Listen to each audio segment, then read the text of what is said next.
Telugu YouTube ఛానల్లో మీ వ్యాపార ప్రకటనల కోసం 9154949554కి కాల్ చేయండి.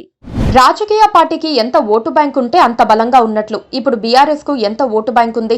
గత ఎన్నికల్లో వచ్చిన ఓట్లు ఓటు బ్యాంక్ కాదు, అసలు నికార్సుగా ఉండే ఓట్లు వేరే. ప్రతి పార్టీకి కొంత ఓటు బ్యాంక్ ఉంటుంది. ఓటు బ్యాంకు లేని పార్టీలకు విలువ ఉండదు. ఆ ఓటు బ్యాంకు ఎక్కువగా కులం మతం ఆధారంగా ఉంటుంది. కానీ బీఆర్ఎస్ ప్రాంతీయవాదాన్ని ఓటు బ్యాంకుగా మార్చుకుని రాజకీయం చేసింది. ఈ విషయంలో సక్సెస్ అయ్యింది. కానీ కులం మతం శాశ్వతం, కానీ ప్రాంతీయవాదం శాశ్వతం కాదు. ఈ లాజిక్ ను కేసీఆర్ మర్చిపోయారు. ఇప్పుడు పార్టీని కాపాడుకోవడానికి తంటాలు పడుతున్నారు. ప్రస్తుతం దేశంలో అయినా రాష్ట్రాల్లో అయినా రాజకీయ పార్టీలు బలంగా ఉన్నాయంటే కులాల సపోర్టుతోనే. తెలుగుదేశం పార్టీకి కమ్మ బీసీ వర్గాలు అండగా ఉంటూ వస్తున్నాయి.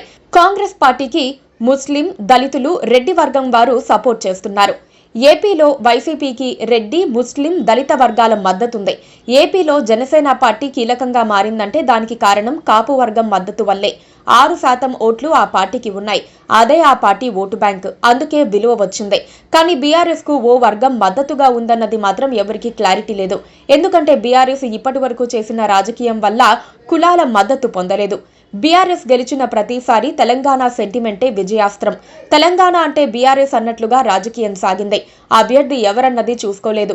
కారు గుర్తుంటే చాలు ఓటేశారు. అంటే BRS vote bank Telangana sentiment గుండె నిండా నింపుకున్నవారే. వారిలో సెంటిమెంట్ పెంచేందుకు కేసీఆర్ చేయగలిగిందంతా చేశారు. కేసీఆర్ తెలంగాణ సెంటిమెంట్ ఉన్న ప్రజలను ఓటు బ్యాంకుగా మార్చుకుని అనుకున్న విజయాలు సాధించారు. కానీ కులం మతం లాగా ఈ తెలంగాణ సెంటిమెంట్ శాశ్వతం కాదు. అక్కడే కేసీఆర్ రాజకీయంగా తప్పటడుగు వేశారు.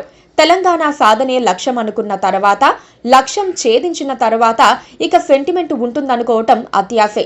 అయితే కేసీఆర్ తనదైన రాజకీయంతో 10 ఏళ్ల పాటు నెట్టుకురాగలిగారు. ఈ 10 ఏళ్లలో ఆయన తెలంగాణ సెంటిమెంట్ కు అతీతమైన ఓటు బ్యాంకును సృష్టించుకోవటంలో విఫలమయ్యారు. 10 ఏళ్ల పాలనలో ఏ సామాజిక వర్గాన్ని దగ్గర చేసుకోలేకపోయారు.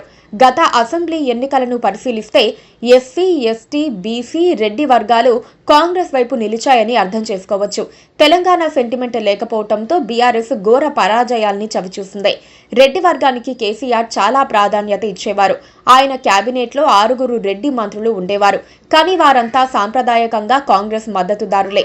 సెంటిమెంట్ కారణంగా బీఆర్ఎస్ కు మద్దతిచ్చారు. మళ్లీ కాంగ్రెస్ వైపు వెళ్లిపోయారు. ఎస్సీ, ఎస్టీ రిజర్వ్డ్ స్థానాల్లో బీఆర్ఎస్ గెలిచిందేమీ లేదంటే వారు ఎంత దూరమయ్యారో అర్థం చేసుకోవచ్చు. చివరికి బీసీల్లోని ప్రధాన సామాజిక వర్గాలను కూడా కేసీఆర్ కొన్ని కీలక నిర్ణయాలతో దూరం చేసుకున్నారు. ముదిరాజ్ లాంటి పెద్ద సామాజిక వర్గానికి అసెంబ్లీ ఎన్నికల్లో ఒక్క టికెట్ కూడా ఇవ్వలేదు. పద్మశాలీలకు కూడా టికెట్లు ఇవ్వలేదు. పైగా గెలవలేరని, అందుకే ఇవ్వలేదని మొహం మీదనే చెప్పారు. దాంతో 26.25 లక్షలున్న ముదిరాజుల ఓట్లలో అత్యధికం బీఆర్ఎస్ కు దూరమైంది. అలాగే 11.80 లక్షలున్న పద్మశాలీల్లో కూడా తమపై కేసీఆర్ చిన్న చూపు చూశారని దూరమయ్యారు. ముదిరాజ్ నేత అయిన ఈటెల రాజేందర్ను కేసీఆర్ కావాలనే అవమానించారనే అభిప్రాయం వాళ్లలో ఉంది. ఇప్పుడు కేసీఆర్ మళ్లీ బీసీలను ఆకట్టుకుని బీఆర్ఎస్ ఓటు బ్యాంకుగా మార్చుకునేందుకు ప్రయత్నిస్తున్నారు. అందుకనే 17 పార్లమెంటు సీట్లలో 6 సీట్లను బీసీలకే కేటాయించారు. జహీరాబాద్, నిజామాబాద్ నియోజకవర్గాలను మున్నూరు కాపులకు కేటాయించారు. చేవెళ్ల సీట్లో ముదిరాజ్ను పోటీ చేయిస్తున్నారు. సికింద్రాబాద్ టికెట్ను గౌడ్కిచ్చారు. భువనగిరిలో గొల్ల కురుమ, హైదరాబాద్ సీటును యాదవ సామాజిక వర్గానికి కేటాయించారు.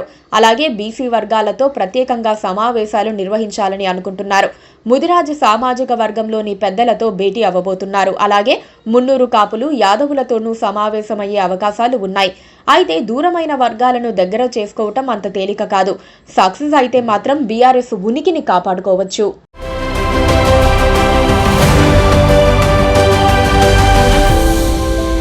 Please do subscribe to Please do subscribe to Please do subscribe to Please do subscribe to Please do subscribe to Please do subscribe to KTV Telugu.